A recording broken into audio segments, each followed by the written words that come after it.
last one, Krishna Avatar, I really felt about the trust of the parents and the older kids, and helping somebody send their kid to Vrindavan, not knowing that the same person is still there and is witnessing. I personally think, I think the people that are burnt, they're not going to trust it whether I'm there or not. Yeah, we can make it we can give them a handle. Yeah. Why give them a handle to go Right. after us? And okay, let's walk at these people.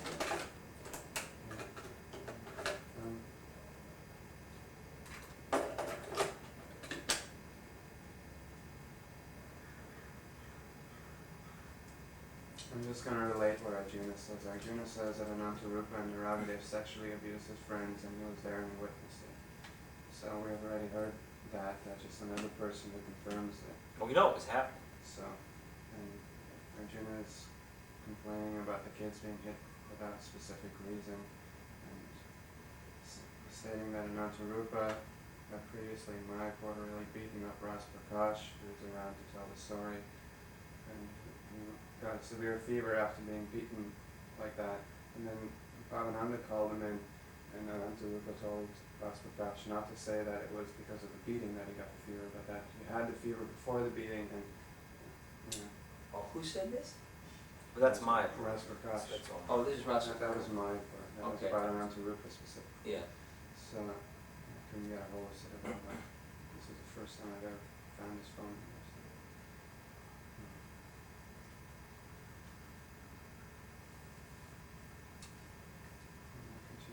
Why did you mention about Rasa Prakash? Because that was just Arjuna relating about Anantarupa and how he was before he came to Vrindavan. How did Arjuna know? The little boy. Because Arjuna asked Ras Prakash, and then I called Ras Prakash and told him the story.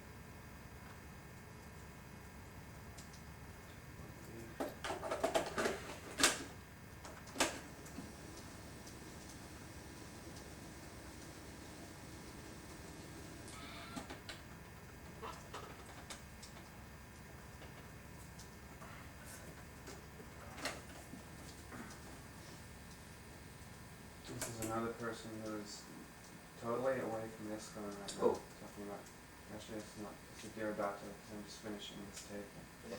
Dhanurdhara has nothing to do with ISKCON. He's 26, he works for a brother computer company in Austin, Texas.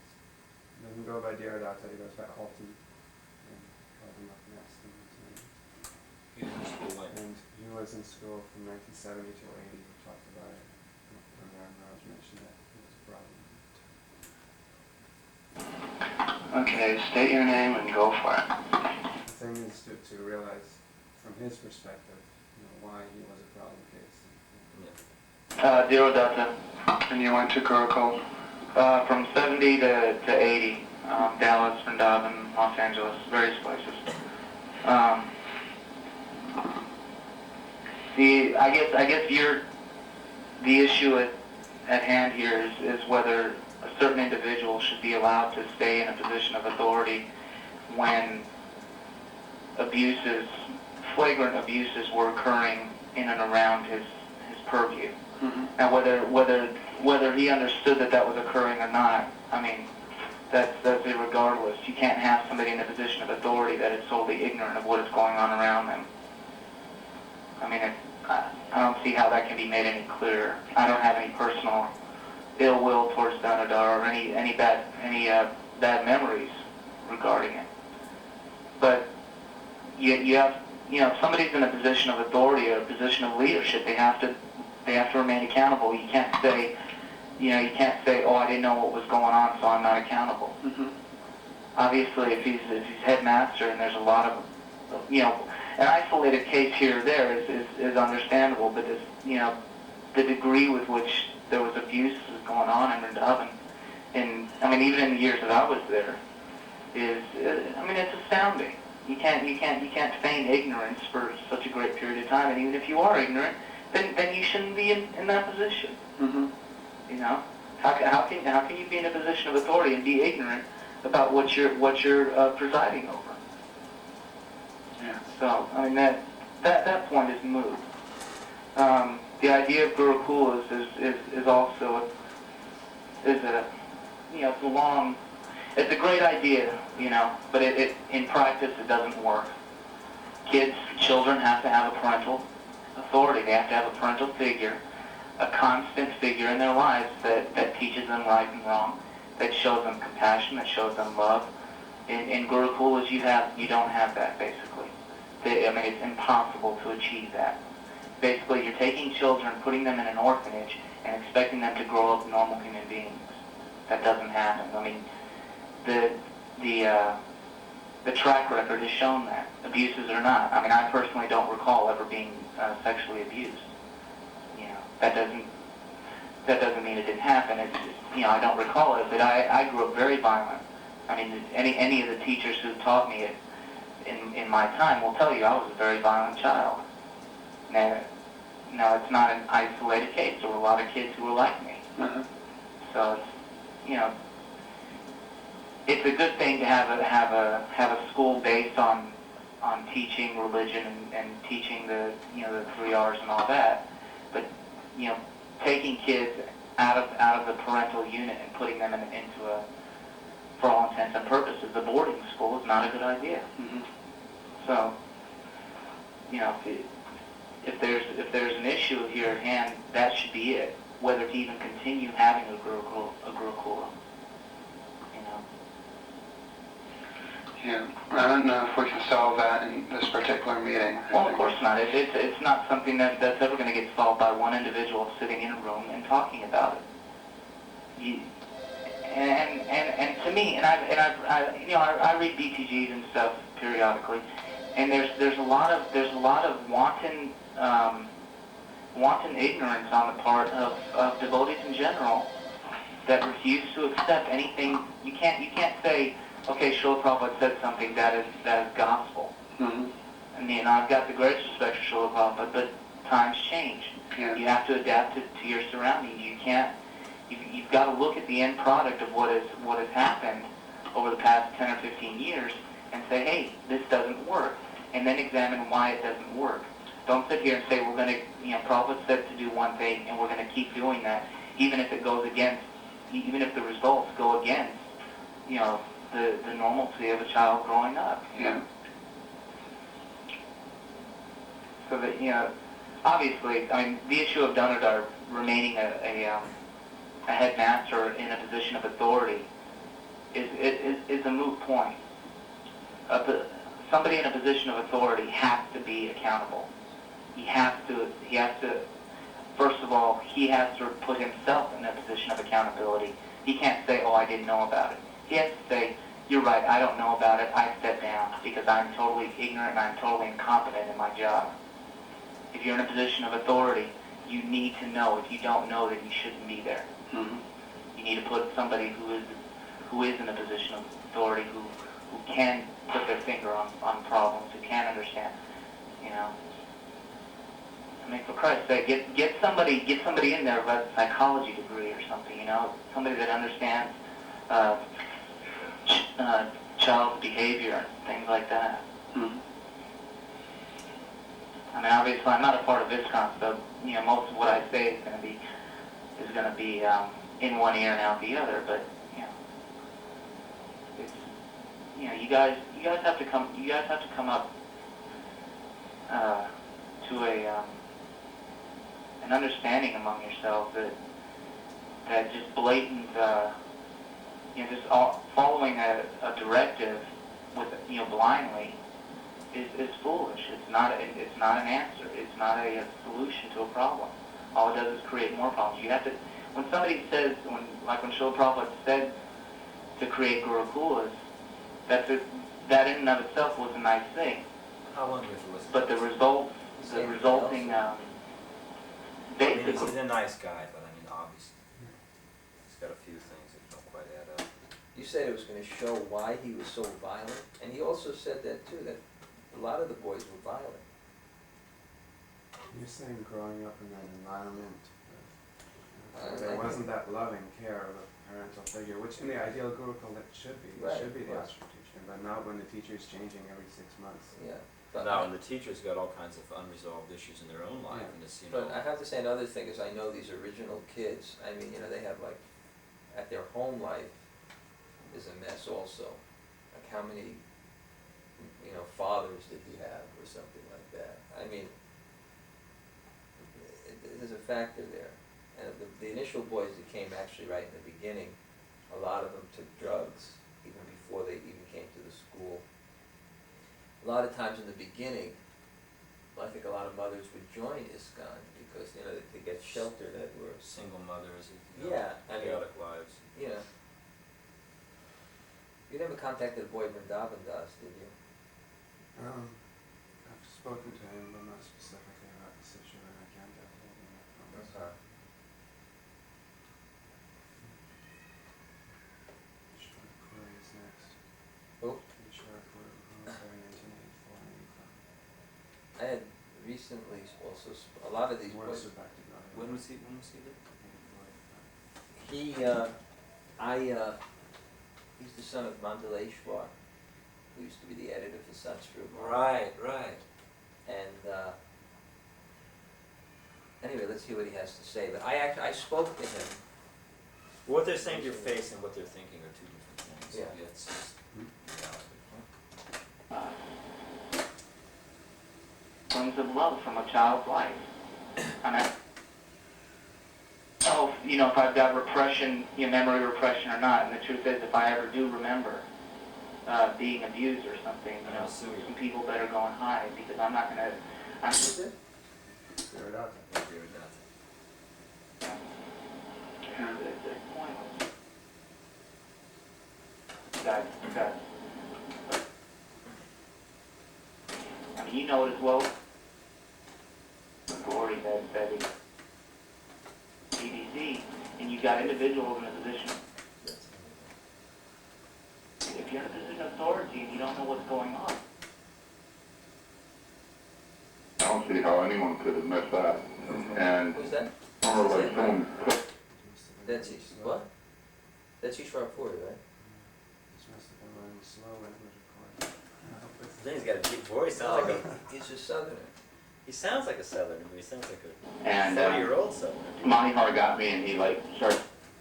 That's him? This is Monty Hart. And Monty Hart was definitely there in Vrindavan in 84. No, but is this Monty Hart's activities in Vrindavan or Monty Hart's activities? Because he got kicked out of New Vrindavan after the If we've got a kid who's on record saying Monty Hart sexually abused him, I would like to contact that kid. CJ's sexual Yeah. abuse. That Monty Hart didn't get kicked out of New York. No, the Tonga thing came up, and so he had to leave New Vrindavan. He wasn't actually judged or anything, he just left. And he went to Vrindavan in 84, 85, during that time. And then he left from there. I don't know what happened. Well, as it stands now, he can't live in this temple and come near us. That's the rule. That's what's happening now. Okay, let's hear. He was there in Vrindavan. Yeah, I don't see. I mean, So you're saying that Dhanurdhara, Just tell me what allowing you things to get. go on, whether by ignorance or This guy. then you shouldn't be there. so you're saying that, Just because I have freckles, I look like Krishna Kumar. See? And Monty, they threw a. Yeah, I don't see. I mean, it would be hard not to. hold on. So you're saying that Dhanurdhara probably or definitely knew that there was physical abuse going on while he was there in Vrindavan. Yeah, I don't see. I mean, it would be hard not to. I mean, 'cause I remember like. This is Ishwar Khoury. He's sharp. Ishwar Khoury, I'm saying. Yeah, I know who he is. Krishna Kumar and Somya were there, and they threw a clay pot off the roof and it hit some old lady. And Monty Hart, there's some Indian. I was walking up the stairs, some Indians started chasing me, and I had no idea what for. And it's because I have freckles, I look like Krishna Kumar. And Monty Hart got me, and he started dragging me around the whole complex by my ear. I mean, I was bouncing on one hand. I mean, on one foot. I don't see how anyone could have missed that. And I got dragged all over the place. And I remember someone put a Gunga bomb in Dhanurdhara's shoe. I got blamed for that too, and stuff like that. Ganga bomb in your shoe. Okay. And I mean, he smacked me once that I can remember, but I kind of kicked some kid in Gurukulis. But I mean, it's hard to miss, He told me about that. I He told me that he was happy I did it. Cause he deserved it or something? Yeah, because I put him in the karate class and he misused it. Anyway, We got dragged from the hotel all the way up to the third floor of the Gurukul. Huh? You remember that? Yeah, and no one ever said, you know, I'm sorry or anything about that. You know, it was just like, oh, we got the wrong person, and then they went and I don't know what they did to Kumar, but I didn't get a hold of any of the New Vrindavan kids. And apparently they were really hard to deal with, but at the same time they really had a dose of it. I spoke to a few of them again. I mean, I had a long talk with Chaitanya Mangala. Not only had a long talk with him, but he came back the next day to talk to me. And, He can be quite a chameleon. what? He can be quite a chameleon, you know, changing his colors according to circumstances. Probably, anyway, I'm just saying that. I talked to him and Jayananda.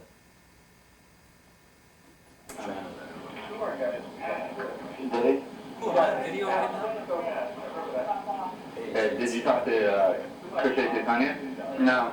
You want to talk to him? Yeah. Okay. Krishna Chaitanya doesn't remember anything. Who? Krishna Chaitanya, Who's that? another kid there, he just says he was totally spaced out when he was young and doesn't remember. He doesn't remember anything. Let's just, I mean, how are we That's- doing? We got Dorcas, what do we got? We got just working shop. He goes from when to when? English. He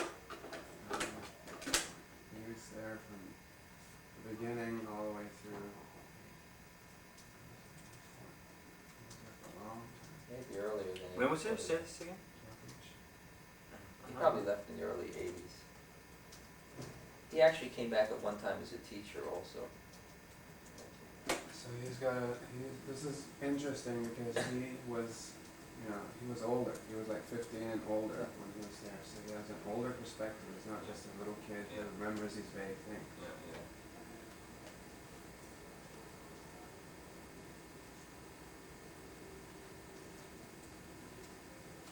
He's working as an accountant bookkeeper up in Northern California.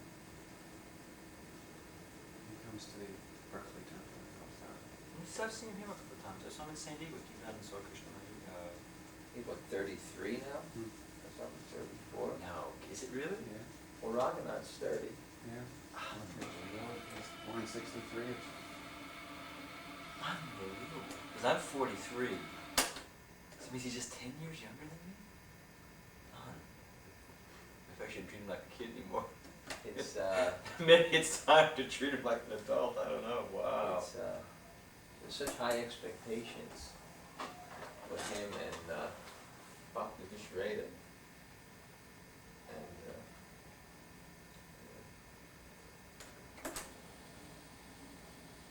So this is Dorcas? When I was in Vrindavan, Can you state your name and what years you were there? Okay. Yeah, this is Dwarkadish, old Gurukula boy from Vrindavan. I went to Vrindavan from 76 to 82. And Dhanurdhara was a teacher there, and at some time he was a headmaster. And he never was, I don't remember him being like physical with the children, but one thing, he was very much into everything being very controlled, like you couldn't have any whatsoever, you couldn't express your opinion or your views, you couldn't tell your parents anything what was going on. He denied all the charges, anything that was going on in the Gurukul. And one thing for me personally, he would, when I was complaining about something wrong in Vrindavan or the Gurukul, he would take me to his room and just totally chastise me, break me down psychologically, like I felt like I should never be complaining on this because I was mine. Using the philosophy to say that everything's all right when there was problems in Vrindavan.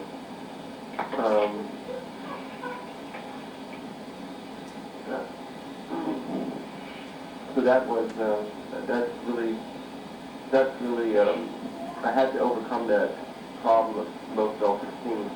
he never encouraged me to do anything. You know, I never felt good about myself when I had my dealings with him. And I remember all the times when parents would write or find out what's going on, he would just comment that the parents were in Maya, you know, they don't follow, you know, make them call, oh, they don't follow the regulations. What, you know, they have no right. So I mean, that's in essence what I, you know, what I remember always like that. And then another thing is, any time they found out that we had money, then he would take all our money away. And then, you know, it's one thing, you know, if everyone follows the same regulations, but he would say, oh, you know, if he saw us buying a cold drink or something, then maybe he'd take all our money away. But then he would send me out to buy them all noodle potties to teachers, you know. And I felt that was totally, you know, totally unfair. Like they should get allowed to have all these things.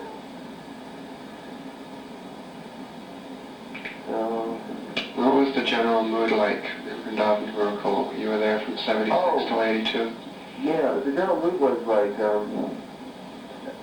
we're kind of like a prison camp, you know, like you couldn't tell anybody anything was going on. Everything was, you had to write letters, they had to read the letters, otherwise they wouldn't mail any letters for you. And I'll tell you one thing, there was one boy, Lila Samarana, he was almost dying, you know, so then I had some money, so he wrote this letter because he was really sick, and they didn't want his parents to know that, so I snuck the letter out. I paid for him to send him, and his father came, and they were like angry that his father came and was taking him, you know, like what right did he have, you know. But basically they felt like they were in charge, they could do no wrong. How old were you at that time? See, I was, 76 I was 13. I guess I was 13 to, let's see. I was about 19 when I left, 82, so from 13 to 19. So you weren't just some little kid who could have made up these memories? But I always felt like I was okay. I had no right to say anything. You know. Like, we had no, our complaints or anything were not valid.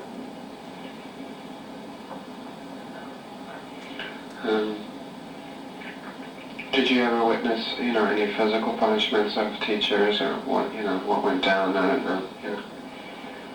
Well, I don't know. I can't remember what year he became in charge, the headmaster. But like, let's see.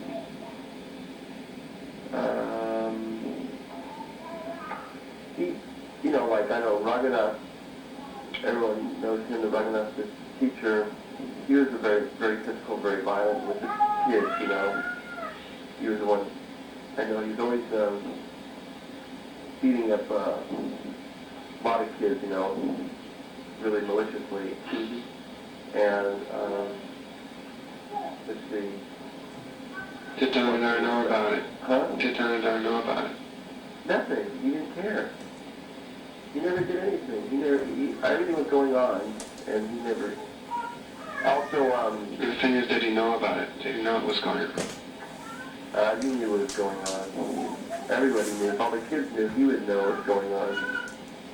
And he was also very cruel. Like when someone was sick. Oh, this is a good one. Okay. When there were 2 occasions. I was really sick, you know, with a terrible viral thing, and I had 105 fever for like 5 days. And instead of like him, you know, going out of his way to try to get some medical attention, he would send to the doctor, you know, the regular allopathic doctor didn't do anything. So I thought, well, this is my chance to leave my body in Vrindavan, you know, might be pretty good. And then I didn't know we couldn't have it. We didn't have any running water that day. We didn't have anything. Nothing was given. We didn't even get any fruit or anything. I mean, hardly anything. Just very no medical attention at all. Then a guru came along and he took me to the guest house. A couple of us to the guest house, called the Ayurvedic doctor, and we got better in a couple days, and he actually physically did everything for us. I didn't ever see this in Dhanurdhara. I was like, oh, well, this was like a drag for him that he has this responsibility when children were sick, you know. And they were angry at this group for doing this because he was being independent, not taking their permission to do this. But he didn't care. He knew that he had to take, you know, do something for us. So that was one. That definitely he was lacking that responsibility.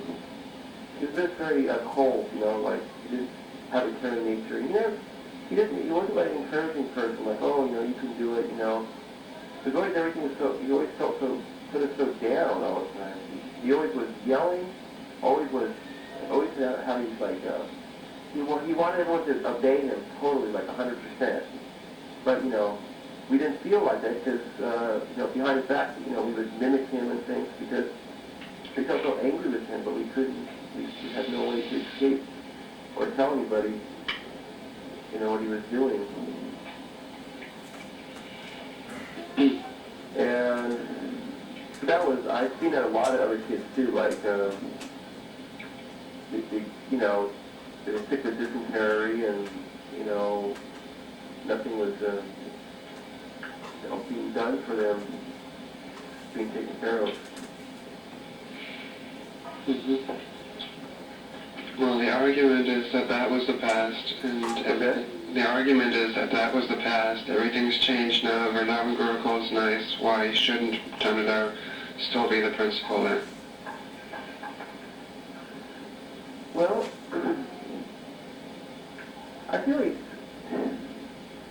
I still feel he's very callous person. Of course, I haven't seen him in many years, but I don't think a person changes, you know, dramatically like that. I don't know if you talked to any of the group full of boys there now or found out, but I kind of heard a few things like still pretty tough life for for the kids there. So I heard from different people. I don't think it's, I think he should not be continued as a headmaster and a guru and all those things when he doesn't have a way to, he never can admit any problems. In order to be a leader, you have to be able to admit there's problems. So I still think he's probably covering up things, you know? Mm-hmm. And, you know,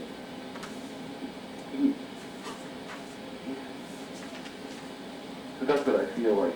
He always denied everything that was wrong with Gurukul all the time.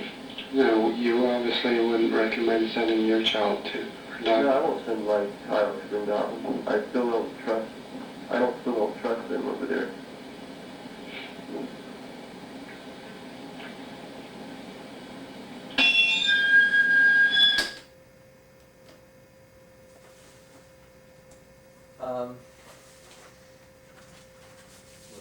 What's next?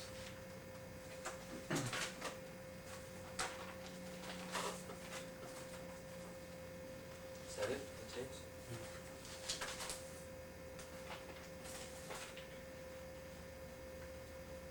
Do you want to say anything to what Rakesh said, or Excuse me? do you want to respond to what Rakesh was saying, or? Cool. Cold.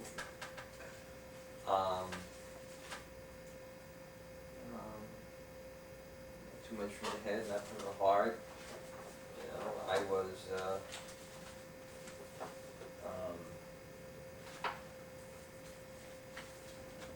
didn't have the right conception. I said I was into, you know, rules and regulations, and I was into it, that the standards would be met.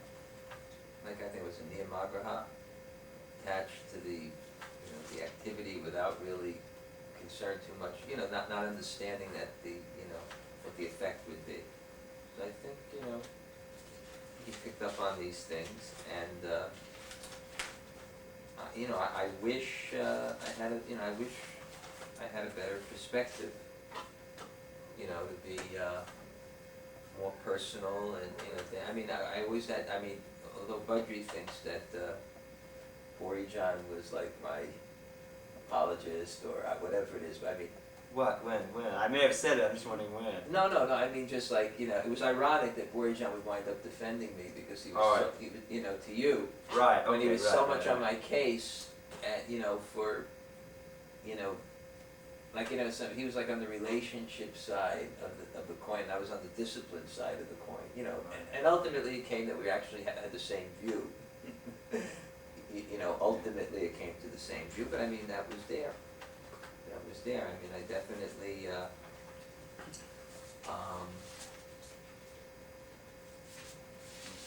I definitely, you know, had like a, you know, that aspect of, you know, family and care, you know, wasn't my, you know, nature at the time. This is off the track, and you can Yeah. correct me if you don't want to. Yeah. But I've heard a complaint from the parents that Yeah. they're supposed to hand over the kid, Yeah. and really the vibe is, you're an intrusion, and you're Maya, don't get involved. Or, you know, as minimally as possible, and the interface is tolerated. And that happens to the kid who's 12 or 13 years old, and Yeah. if he doesn't fall in this exactly perfect conception, Yeah. then he's dumped back on the doorstep, he's your kid, he's not qualified. Right. And so they've had an interim there of whatever it is, 6, 5, 7 years Yeah. of when they've actually, you know, been pushed out of the picture, and then all of a sudden they suddenly get the damaged goods dropped off I on would their tell you that doorstep. that's like a stage up from what it was before. Because before, they didn't fit in, we kept them, we fought with them, they rebelled. Now, the second stage was, we realized, you know, now we couldn't take care of them, they used to say they wanted the doorstep of the parent, but the kind of, you know, stage which you want us to evolve to now is that we have really clear, you know, policies of what's gonna happen, and the parent decides before he puts the kid in the school, you know, do you wanna do that? We're gonna be able to care for him. This is a school that's from, you know, 7 to 12. And, I would also say that without being meddlesome, that there needs to be the child needs to develop on 2 tracks. They need to be able to have a loving, warm relationship with their parents. I would say what's evolved now is, to train someone, you need authority to do it. The parent, he transfers the authority, but not the responsibility for the kid. And in terms of the relationship, we also realized this too. Boris-Jean had the same problem. Those kids were very difficult from Dhanurdhara, very difficult. Pramananda's son, Gauri's son, very difficult. Boris-Jean was struggling with them, and then they were sent to Vrindavan, you know, and they didn't work out at all. And then they sent back, and he had lost contact with them and lost control of them.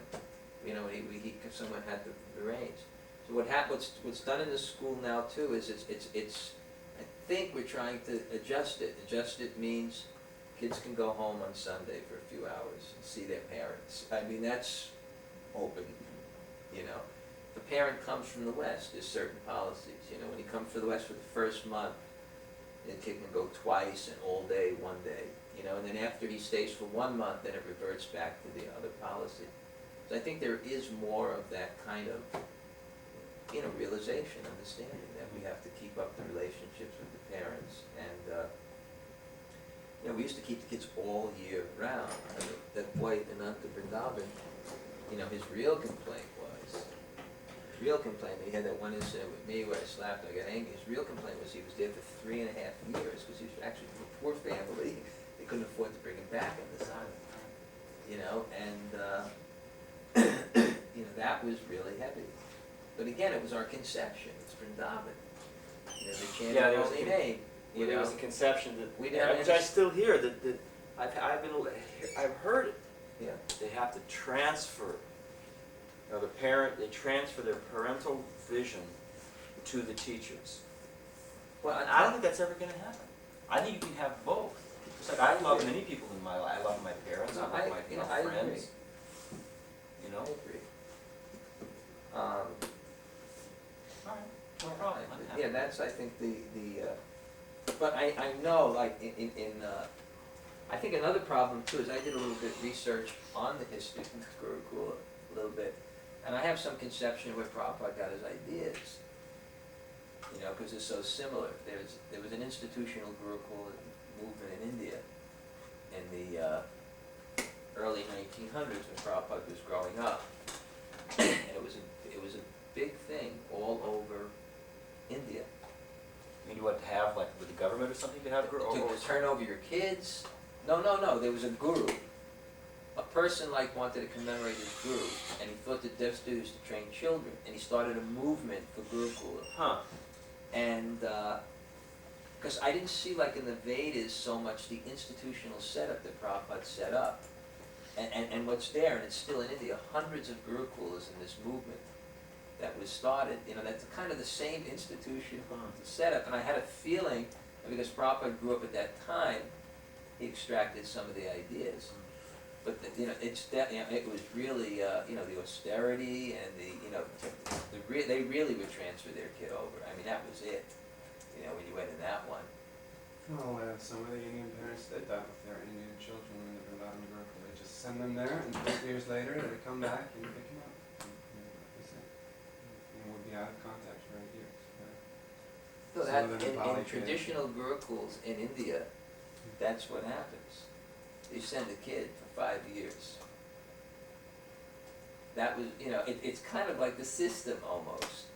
And, Well, I just, you know, you have to, problem is, we're not.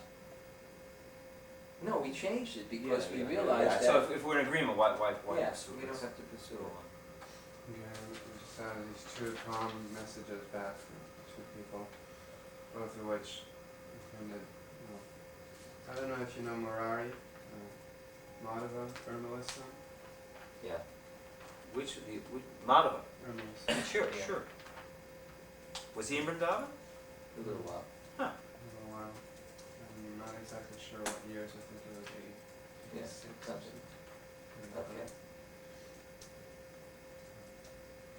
He never personally witnessed any sexual abuse. He did witness, he didn't witness sexual abuse by yourself. He says no. But did you personally witness anyone else sexually abuse a student? Yes. Do you know for sure Dhanurdhara knew about it? No. He didn't go any further. Physical abuse. Did you personally experience physical abuse by Dhanurdhara Swami? No. Did you personally witness physical abuse by Dhanurdhara Swami? No.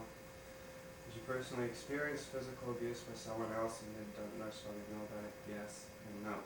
Dhanurdhara Swami. Physical abuse. Right. Dhanurdhara Swami did not know about it. That's what it says. That's, you know, I told his mother that when he was there, he had. Okay, this is from 1987 till 89. Govinda Das was now working with Pancharatna and Maya. Yeah. You mean, Jerry Ritchie's son?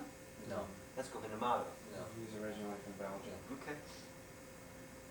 I don't recall much. I was at Vrindavan Gurukul in 1987 till 89, age 11 to 13. He was at New Mayapur before that. I knew him there. So. I don't recall much as far as I'm concerned, besides the one stick for screaming a bad word at some boys disturbing me, and the occasional minor slap. Teachers reading your mail before it was sent. I definitely remember Toshan Krishna coming up to me and asking me questions about a letter I wrote to my mother. Pretty stupid of him, I thought. I never really liked it in Vrindavan Gurukul. It was always a feeling of repression. You were stuck in a lovely pink prison. You couldn't make noise or play around, and you could only go to Ramanreti with your teacher. We were very restricted. I heard things have changed in the last few years. In a sense, though, I was lucky because I could somehow get along with Karmarupa, my ashram teacher. It's not that he was partial to me, it was more that I partially figured him out and knew what to do when.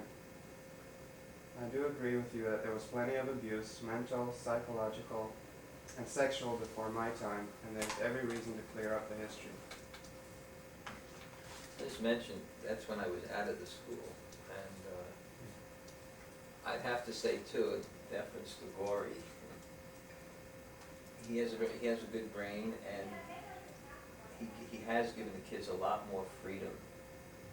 I think he's a bad person. No, I'm just saying you shouldn't. Yeah, I'm just saying in terms of this, I saw like a kind of constriction and things like that. I think people like him were the influence that Opened it up. In some ways, I mean, you know, it's strict, but I mean, you know, the thing of like letting the kids go out on their bicycles to the market and, you know.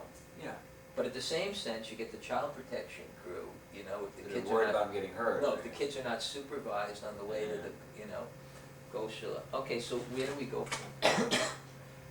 And you're, after having heard all these stories, recounts from Yeah. children, Yeah. what is your feeling? I mean, obviously, you I'm feel saying, bad. like, I mean, you know, it's not a yeah, question. okay, I'm just saying my,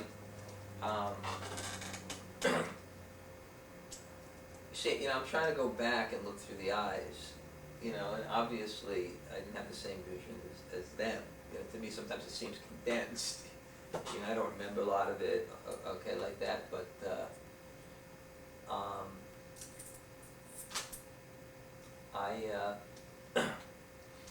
my perception of it now, if I look back and seeing, is that I said, what I said before is that,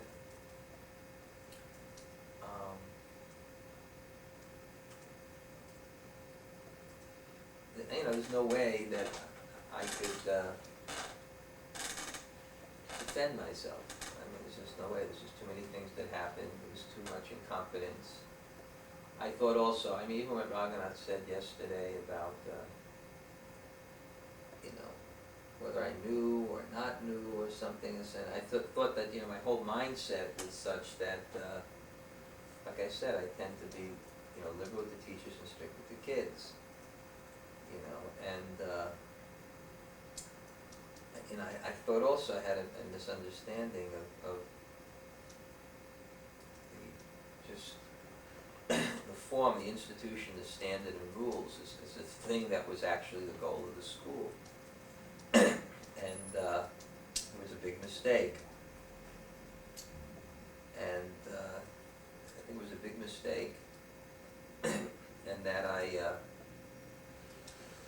you know, trying to enforce that, and as I mentioned before, with some children that may not be capable of the standard we wanted, like we said, a very high standard in one sense, you know, you know, the discipline and how they have to be every place like that, you know, it was beyond their realization. At the same time, not having teachers that could inspire them even to do it, it created extremely, you know, like a very oppressive atmosphere in the school. And I can see that, I don't remember, a lot of the things the kids say I don't remember, but I can remember that, and this is I think what Raghunath was picking up, that, you know, there's kind of like a fall down into enmity sometimes with some of the, you know, the kids that are the most resistant, that takes you off of the, you know, like a detached, platform. You know what Dwakadee said? You know, I can understand, you know, I wasn't, you know, I wasn't yet selfless enough, and, it didn't seem that I had that perspective that, was needed. And, Do you feel comfortable, as, you know, currently as principal of the Vrindavan Gurukulis, knowing that all these people are out there and they feel that way? I feel comfortable. Well, they feel that you shouldn't be, and Yeah. you're still there, so what's your reasoning? What's my reasoning for still being there? The reasoning is that, at least in my mind, is that, when the whole school exploded, and actually in the history of the school, it was, you know, externally it appeared successful. I think twice between the years of 1977 and 1985, the GBC passed resolutions. They were so impressive, and people had to send their kids to the school. When was it? Between 1970s, when I was in charge, the GBC at different times passed resolutions In other words, that's about what the it looked school. like, yeah. It looked like this school was good, that, you know, they went We there. were also culpable and asleep at the wheel. They went there, they saw like the kids were, you know, they saw kids were Who disciplined. knows what we saw? Who Yeah. knows what we saw? Yeah. I went there and wondered, how come the kids don't have any winter clothes? Oh, well, I'm busy, I have other things happening in my life, so I mean, Yeah. who knows what we saw? Alright, so, I think the point was is that,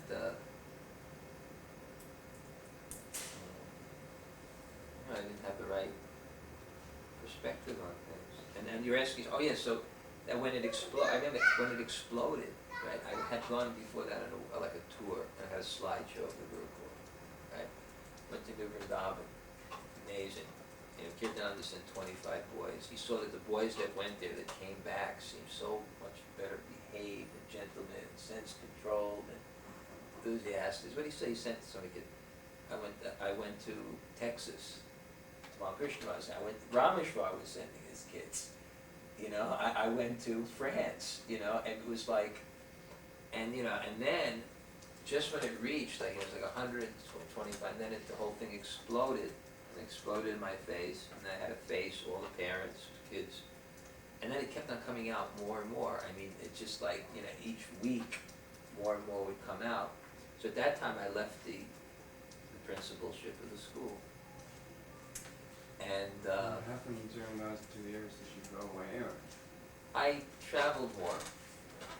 Part of the time I did a little bit ashram work, or I was in the school writing a book or something like that. I was still connected a little bit, but not. I tried to stay aloof, but I think they needed somebody to take care of the older boys. I did that for a while, just a short while. And then the school, it was, things were done that were good. There was a curriculum.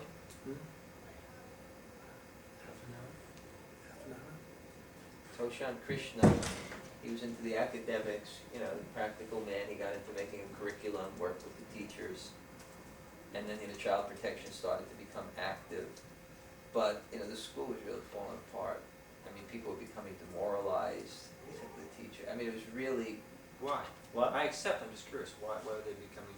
There was no money. There was no support for them. This is another one with the camera. I have to talk about. Oh, right.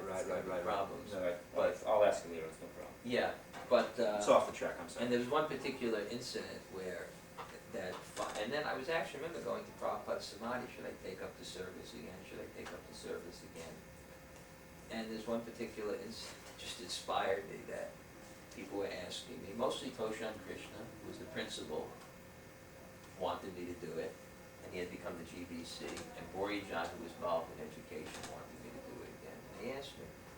And I thought about it, and it was actually a period of time, and then I thought that I went to Prabhupada's Samadhi, I prayed, and I felt inspired that somehow or other that Prabhupada wanted me to do it again. And I took up the job, and I think from that time in, I think the school just started to expand and develop.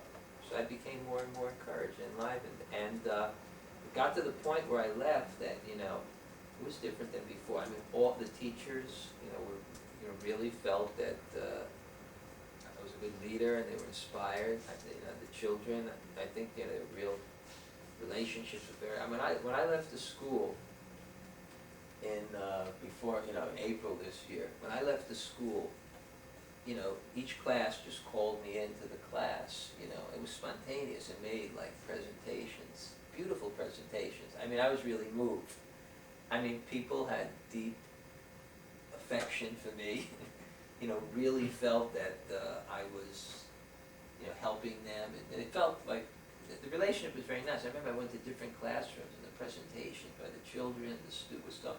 Then I remember in the evening they had a whole school thing, and I sat before the whole school, and the boys were lined up from the ages of 5 to 17, and the boys who were 17 were going to finish their Bhakti Shastris, and they were going to go out to preach. And it was a school I felt I was going, but I felt now it's there. It's it was like changing bodies, and I was preaching to the young boys. Just look up and see where you're going. And the older boys. I thought one may even go with Krishna or Sridhar Swami. They brought one there.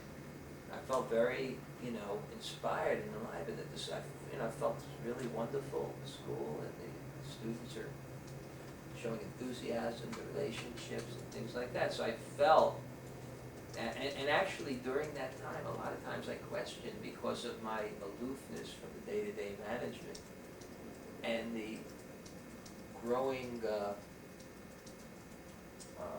influence of certain members of the faculty, perhaps even more than me, in terms of pushing on the direction of the school, of whether or not. One time I tried to resign with Kadamba and Borijan.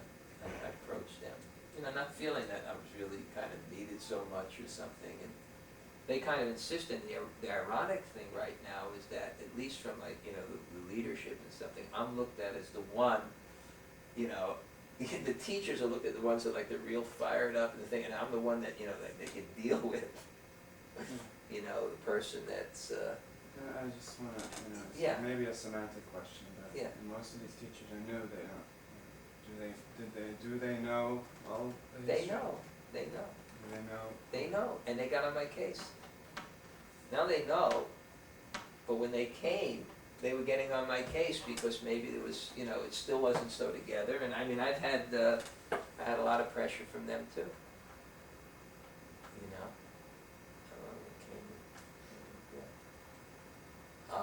It really improved in the last 4 or 5 years, I think.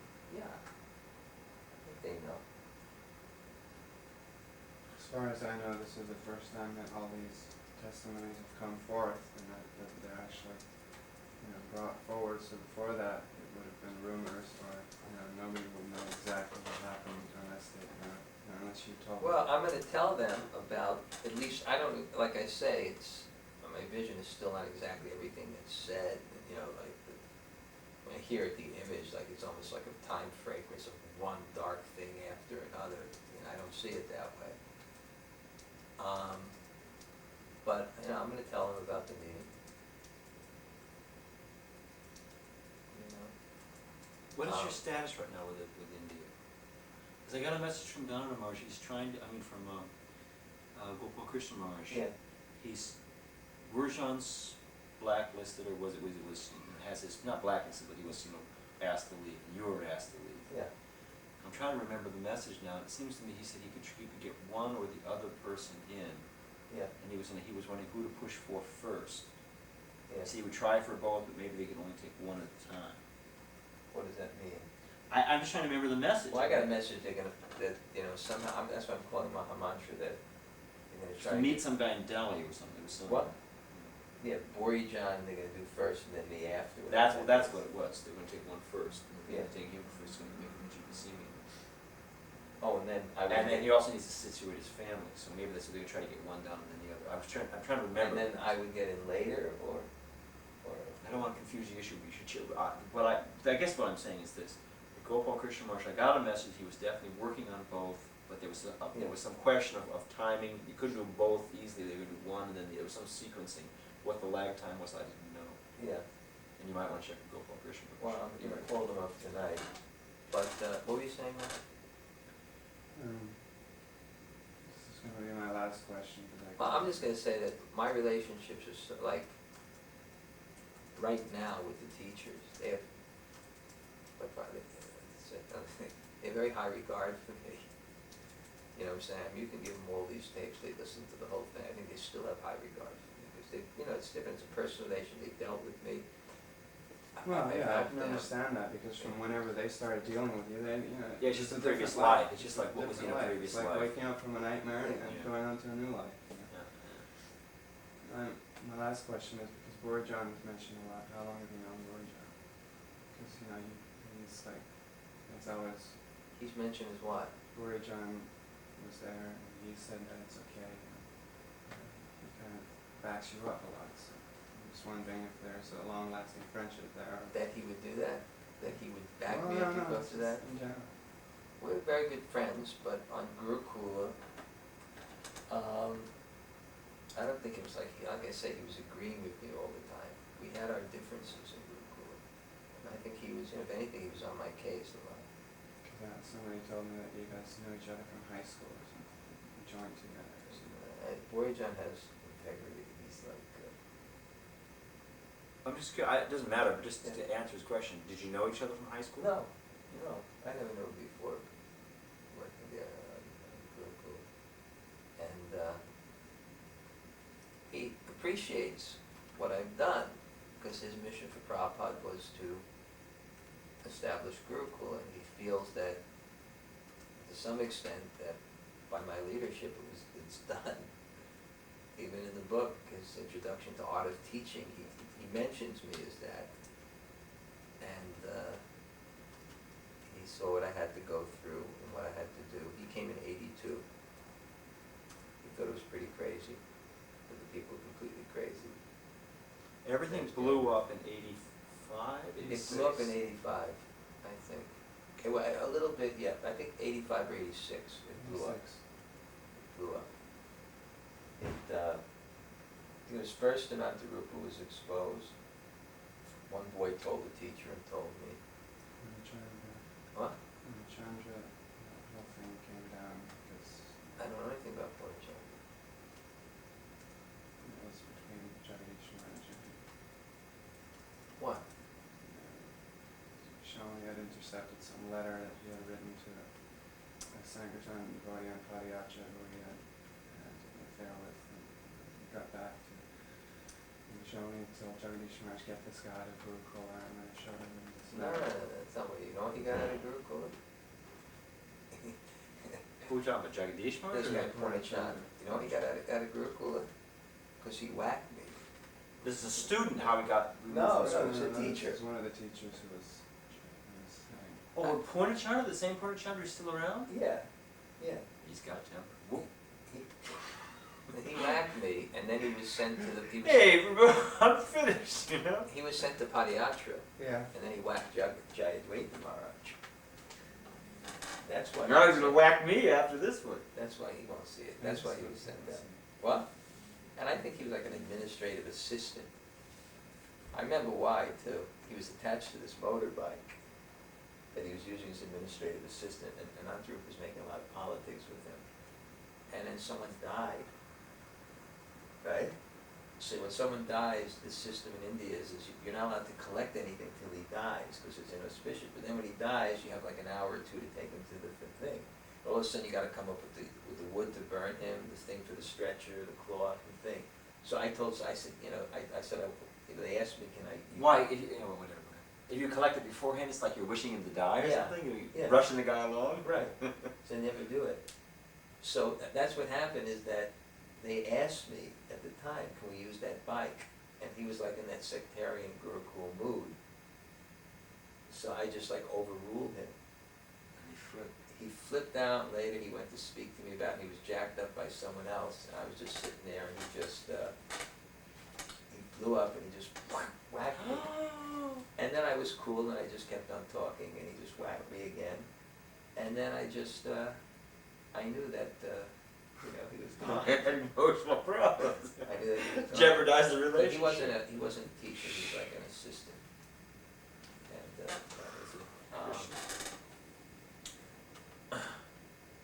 He was my Hindi teacher and Sanskrit teacher. Really? 1981. What did you think? I never witnessed anything, I just heard things about him. Yeah. He didn't have a relationship with a kid, did he? Is that what you're saying? No, other, He found out about it and threatened to reveal it. Is that what you're saying? no, he had sexual relationships with other people. He was a woman or something. That was after. All right, but no, he was but sent Mike, to because he's Padayatra. still around. He's not doing anything with kids. No. All right, fine. I like Anything else you want to add?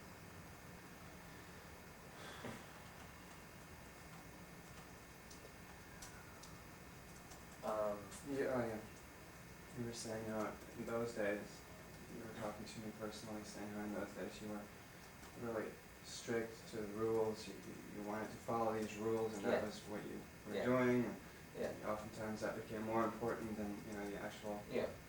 people, and that they couldn't live up to those Yeah. rules or whatever.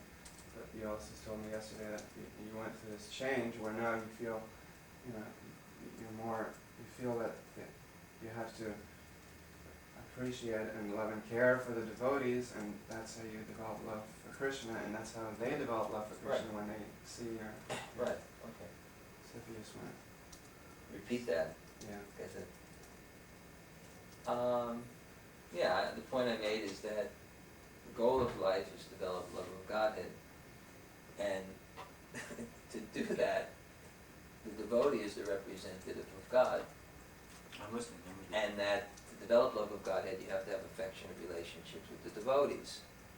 So, Love me, love my dog. and when you run a school like that, the kids don't develop love of Godhead.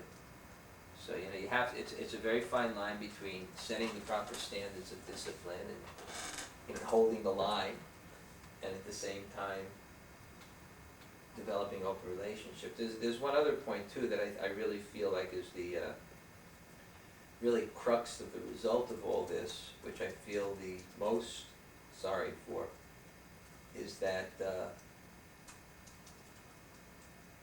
teacher represents Krishna because, or the temple president even, because, you know, we're all trained that we're in an organization and, you know, Krishna's will comes in the organization through the teacher, you know, or through the temple president. It's like they you know, the parent to the parent for this child, or the guru for the disciple, the husband for the wife, they, you know, obedience to them represents obedience to God. And that when that person abuses his authority, then people lose faith in God. And I think that's the real tragedy of the thing, that actually, when you get cheated by your authority, who you're reposing your faith in as, you know, if pleasing him is pleasing God, and then you're cheated, then, you know, it has an effect on your whole Faith in the faith. Supreme Lord, sure. Yeah. And that's one of the first things that Prabhupada actually instructed us when I was in his room in Dallas. All the teachers came there. And when we came there to him, he asked what the essence of education is. And he asked what the essence of education is, and different people gave different things about remembering Krishna, you know, like direct answers and things. Prabhupada wasn't quite saying, you know, chanting and hearing, you know, thinking of Krishna. Prabhupada, what he said the essence of education is, he said the essence of education, he wasn't satisfied even though they were right answer, and ultimately his answer was that the essence of education is that you take responsibility for someone, then you must liberate them. And then he quoted the verse, Guruna sasyat svajanina sasyat, pitana sasyat svajanina sasyat. You know, become the head of a government, don't take up, you know, unless you can liberate them, and that was his instruction. So, you know, that they, as you can see the result, that so many boys were turned away from Krishna. You know, it was a great tragedy for our movement. And,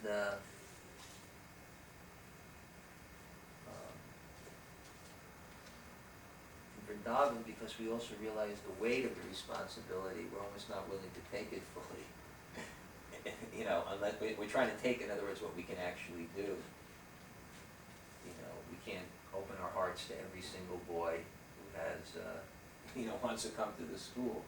If we realize, you know, we may not, you know, he may not be suited for it, or not, we're like very conservative, you know, in terms of who we take and who we ask to leave, because of that reason, that we want to make sure that if it's not successful, the brunt's going to come to us, so we want to be a little bit sure who comes.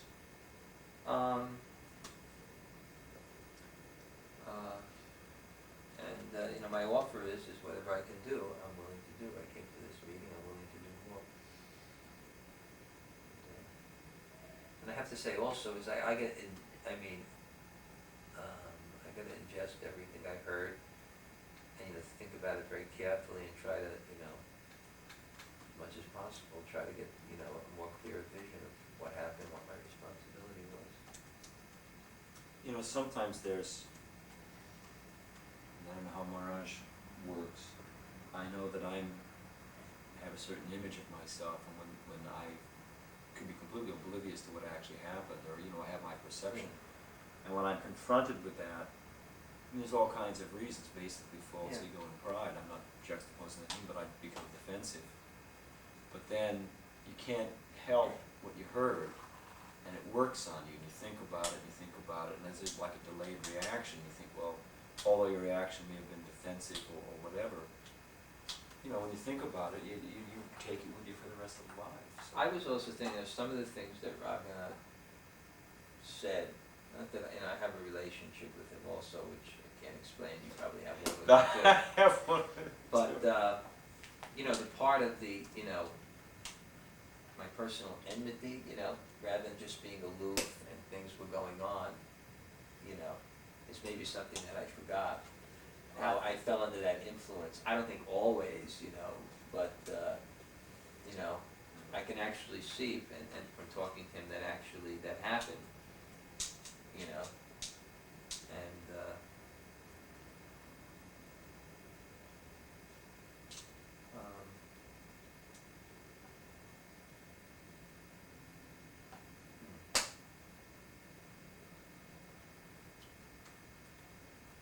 anything else?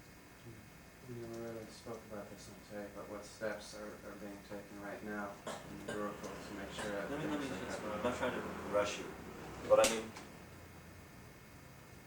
just so I have, you know, if I know where I'm going, my mind can adjust. Do you have how many more, I mean, what's left here? This is just Okay. his personal. Just personal thing. Okay. What is being done now? right to ensure that. I'm afraid I'm gonna get into the whole argument with you again. No. Without the argument with Baji, what is being implemented in the school now to ensure, I mean, what are the changes? You know, we haven't, openly spoken about it, just, when the camera was off. If anybody wants to know what's different in Vrindavan Gurukulis now, why, All right, one thing is it's great concern, one thing for the children's personal care, even in terms of, medical. I said before, mothers are involved in the school, openly. Their influence is allowed, and specifically by me, I make sure that the mother's influences are allowed, which means, medical care, and, things like that. And actually, over the last few years, I personally took concern for the kitchen. Even the fact that, You're saying you have a full evening meal now, I mean, those are some things. yeah, it's a big thing for them. Yeah. We really feed them, in the evening, they have a full meal, and I remember puffed rice and Yeah. milk. We Yeah. used to put it in our aluminum cups to make yogurt for the next day. That's true. yeah, and, You hope it was yogurt, you don't know what that was. that's going on. Even for young boys, personal care means, there's hot water, maybe they don't take a bath in the morning, all these kind of impractical, rigid, they're adjusted in the proper way for the boys like care. And then they don't go to the Jamuna every day, or like they used to, concern, get to bed earlier. People, much more money put into the food and things like that. And the, Health issues. the children, I would say practically they don't get sick anymore. With the water, it was never good water. I'd have to give a lot of credit to Mother Chandrika, because anything that's done, she does personally. She arranged for the water. Every day fresh water is in. There's a, with an industrial water filter that's in the school. In 1982 or 81 still, Yeah. you introduced these two sand filters, Anyway, it doesn't work. But these, they get, this water, and it's there. Even the little kids even eat more. They eat again early in the morning.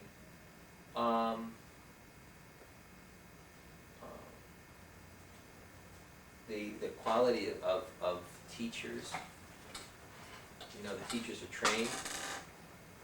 All our teachers are actually trained before they even begin teaching.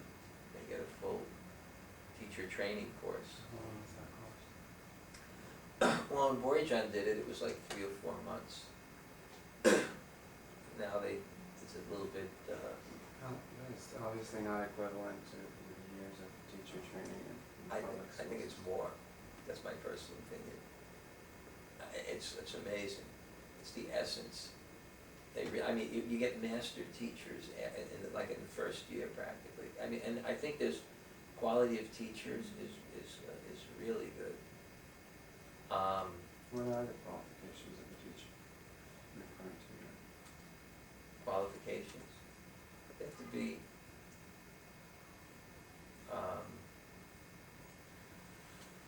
we get references. We definitely check out all the teachers before we put them in the school. And generally, it's not even a question, because we generally get the devotees that are already known for their qualification. And if we don't, we actually write, and we find out first what their qualifications are first. And Actually, we got one teacher from English, I love her name, she's an Indian devotee recently. Her name, mother was a Tambi, of course, mostly in her senior. A lot of them are in their 40s, been around for years. That's being done. And there's a lot more teachers relating with the boys also. A lot more. Like, for example, an ashram teacher is not the only person dealing with the kids in the ashram. There's usually 2 or 3 people. And I mentioned before, the ashram teacher, the main ashram teacher, doesn't stay with the boys even in the temple.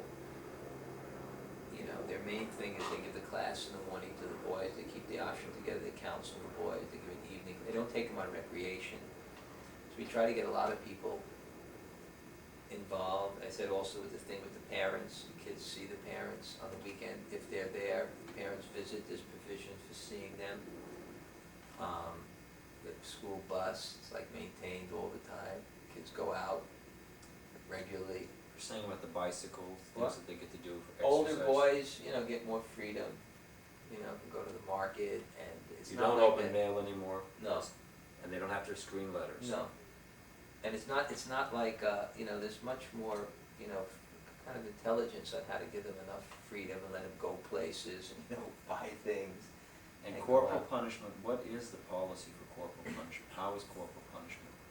Can students, my understanding from Yeah. Sri Ram Yeah, is that what's supposed to happen yeah, is that someone is designated to deliver yeah.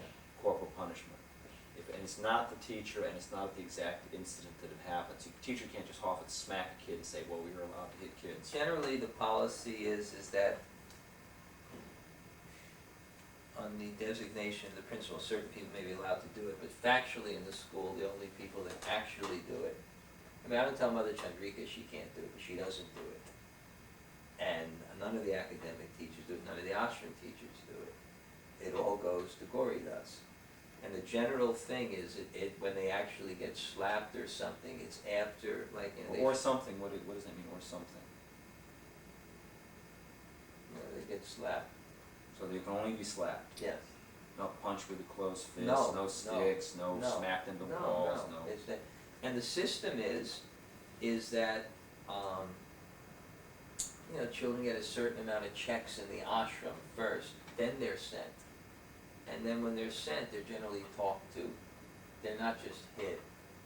And when they actually are hit, it's only after, you know, it's the kid is just repeatedly, you know, coming up or something.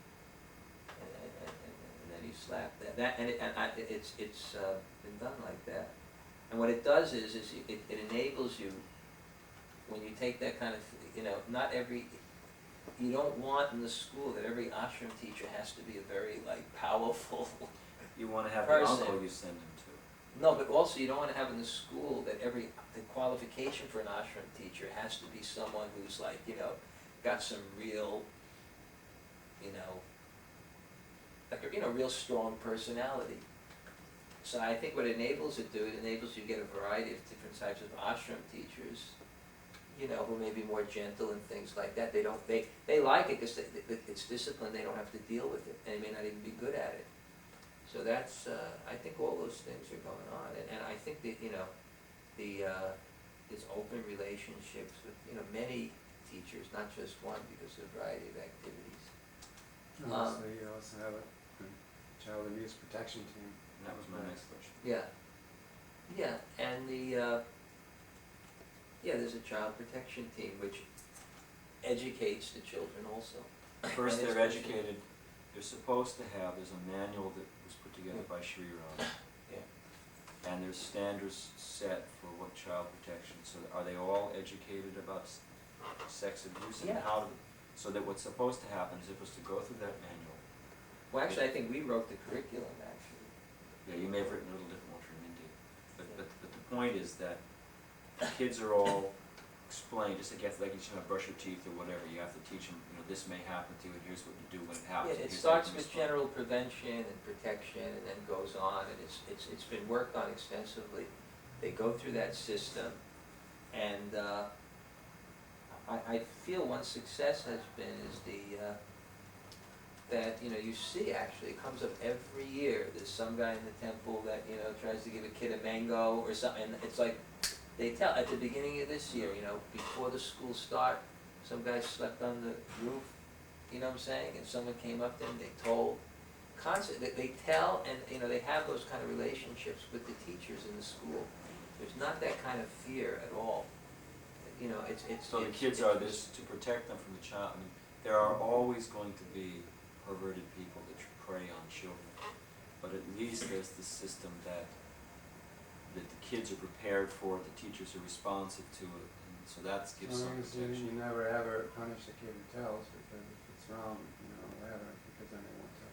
Yeah. But I'm saying, I think it's working in the sense that I think they're telling, and there's And Marge has agreed that we're going to, once again, not as an apologist or lawyer, but just yeah, making a video record and refreshing my mind also, that Marge has agreed that we're going to expand the child protection teams. It's not just teachers in school who might, for whatever motives, protect their friends or be embarrassed to say or whatever. We're going to add responsible, which I shoot is good, and Punch a Goat are good, responsible people.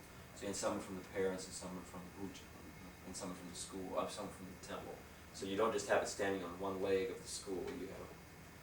in fact, the child, if there's any problem, it's in the community more than the school, because that's what happens when they see that the kids tell and the doors are shut, they go other places. They go somewhere else, right? And I think another thing too, with my own like optimistic, positive, you know, nature, I really tried myself to, immediately, if I hear anything, I don't deal with it at all, you know?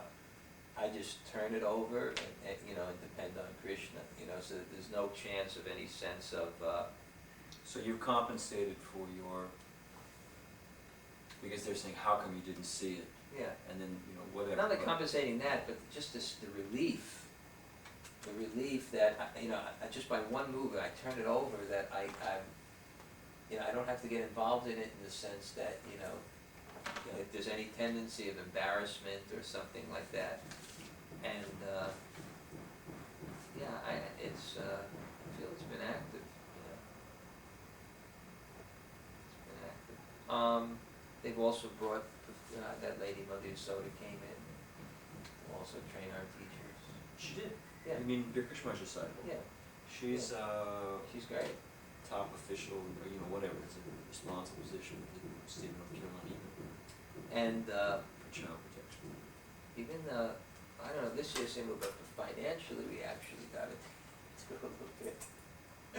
You know, and that's another problem, I mean, to take care of the kids. I mean, even the way they're dressed now in the winter, and the amount of clothes they got, and the, I asked a couple mothers about that, yeah, and they said that because I remember that's something that blew a whistle, and I'm also responsible, not to, but I remember years ago being in Vrindavan and seeing the kids yeah.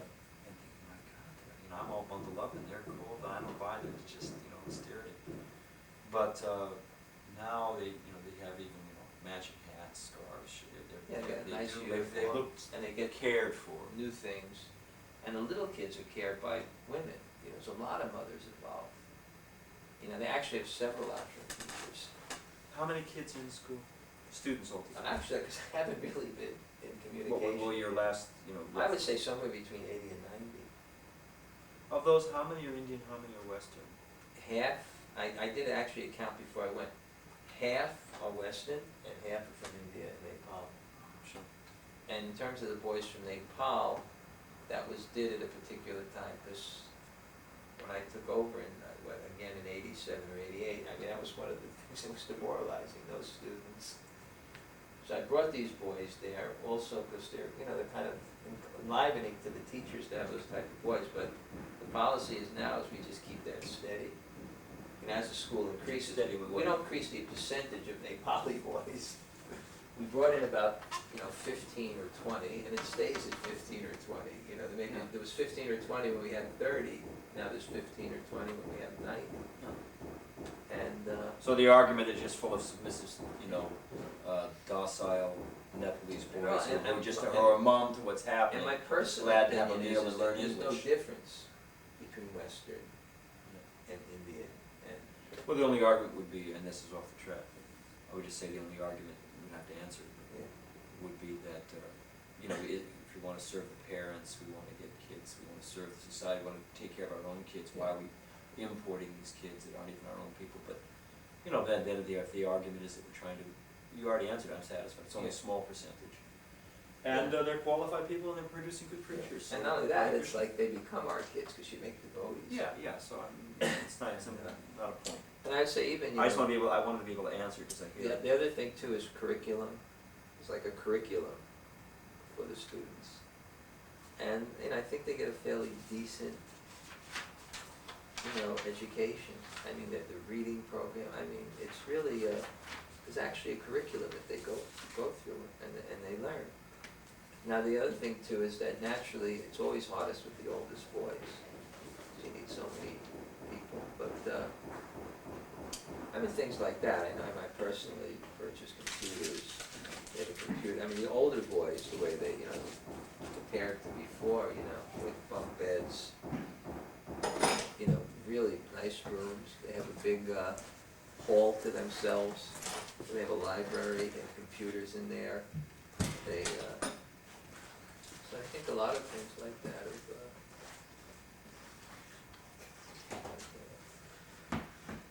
changed.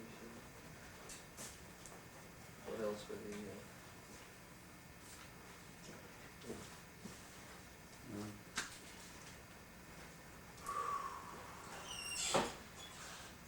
Are we done?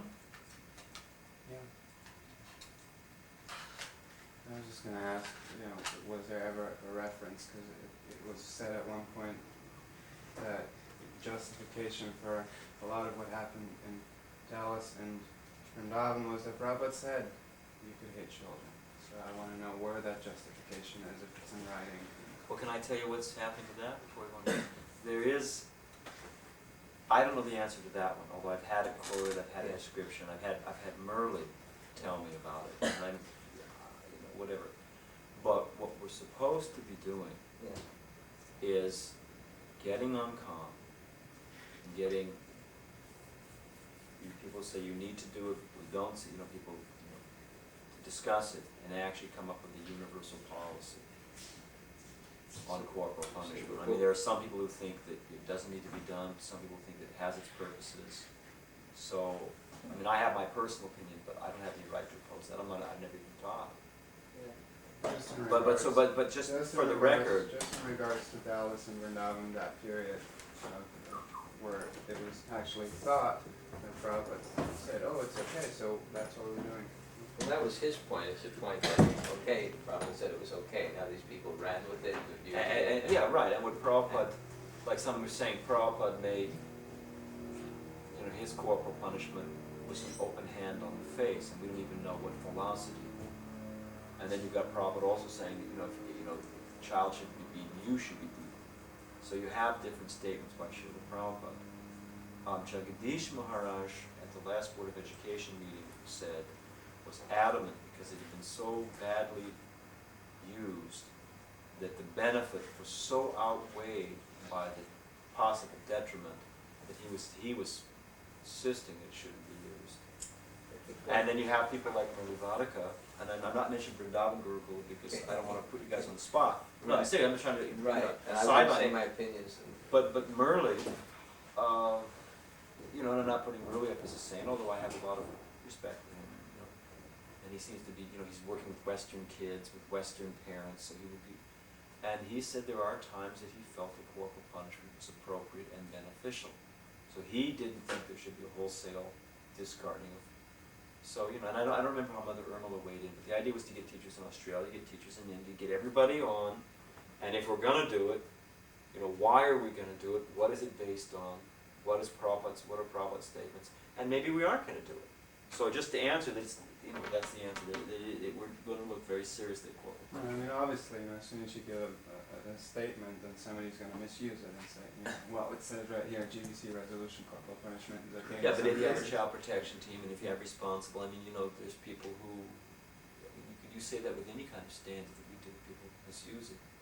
Yeah, anything can be misused, it doesn't even mean that it's, you know. Once again, I'm not arguing for it, I'm just saying Yeah. that there are responsible, competent people who have kids who love them, who are good teachers and have produced a good product, and say that, by good product, I mean, you know, well-balanced, Christian conscious What we students, really need is, who say they want to use it. we need more people to get into education and to show, I mean, it'd be a problem with Vrindavan, like Vrindavan had this system of corporal punishment. The general perception of the teachers there is that boys are willingly obedient, in you know, an affectionate way, they're very disciplined, they're not intimidated, you know, they're protected from other kids who may be a little bit, you know, naughty or something like that. The kids feel very safe, and they would really like to see, you know, more people in schools doing things and showing them that this is the way it's done. You know, look at our kids, they're more happy, we don't do it, you know, this way, where, you know, but they have a little skepticism that people may be sometimes sentimental, you know what I'm saying, and have all kind of views of how kids should be run, but, you know, not training to a very high standard. You know, they also feel that too, that it is a demanding standard in Vrindavan, and the kids are accepting it and happy about it. And most kids come back now. I think that's also a good thing. You know, they come back, they want to come back. Because if they don't want to be there, they're not going to be there. Because if they don't want to be there, we're not going to want them there. We're going to want them to send that letter to their I think saying, that's another thing that's different. That there used to be, we've got to take whatever comes in our door and we're going to hammer them into this. no, we couldn't even run the school unless we had enough kids. And so now it's if the kid doesn't want to be there and doesn't fit into the mold, it's a parting of the ways, which does relieve some of the pressure both for the student and the teacher. Yeah. And basically they're coming back. Practically, I know how it is because every year we have admissions, we have to choose students. You know, most of the kids come back. And the only, you know, thing that really has to be worked on too is that, you know, we decided to, as a 13 or 14, all we can offer the children is a brahmachari, you know, like almost like a brahmachari ashram, you know, brahminical type program that's training the kids to go inside. And we don't have more. Where previously would have thought we're responsible for all the kids, you know, we can't send them away, we're the only school, where are they gonna go? And then we wind up taking them, not be able to deal with them. Now you can plug in to Project Future Hope. All those kids who are not in the brahminical thing, they can plug into Project Future Yeah. Hope and Yeah. get training with I say people nothing, around I'm the world. resourceful and I would like to work with you. And, you know, I'd like to help in that way. I mean, even finding people with employment and, So we do have plenty of offers, it's just, you know, all right, kids. we'll no find kids taking them up on the offers. I didn't make a list of the kids that You are- do have plenty of Oh, offers. yeah. Yeah, every temple has got their group of devotees who have businesses, whatever. And they offer to take up apprentices, students. What was it? So we haven't dropped the ball on the adult side. What about as far as- Ananta we haven't Vrindavan? provided any money or facility, but at least there are people that are willing to take. What about kids. this boy, like Ananta Vrindavan, who doesn't seem it, has he There come to you? was, yes, Project Future Hope is, you know, when people have high demands, then it's hard to find stuff. Now, Vrindavan's got big debts to pay off, he wants to be paid a $12 an hour job, has to be locally, where are you gonna find that? Not among the life members, they're just gonna pay minimum wage. Unless the devotees are going to want you to do it for free. Yeah. So really, if they're looking to engage their skills or learn skills, learn a trade, I can think, you know, we can plug them in. If they're, you know, older and they already have all these material needs and they want to provide for a family, they want to earn lots of money, it's really, you know, hard It's to too late. plug them in to Project Future. Because they don't want to take time off to learn stuff to be qualified to make money. Well, they may not be able to. You got, They might you have to got a make brand money right away.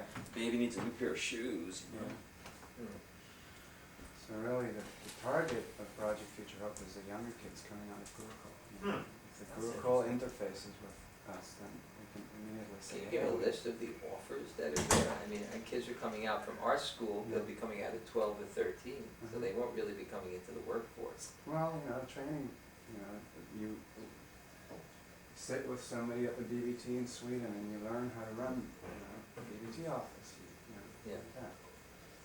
So we have offers. We just had the survey in England and a few people offered. Okay.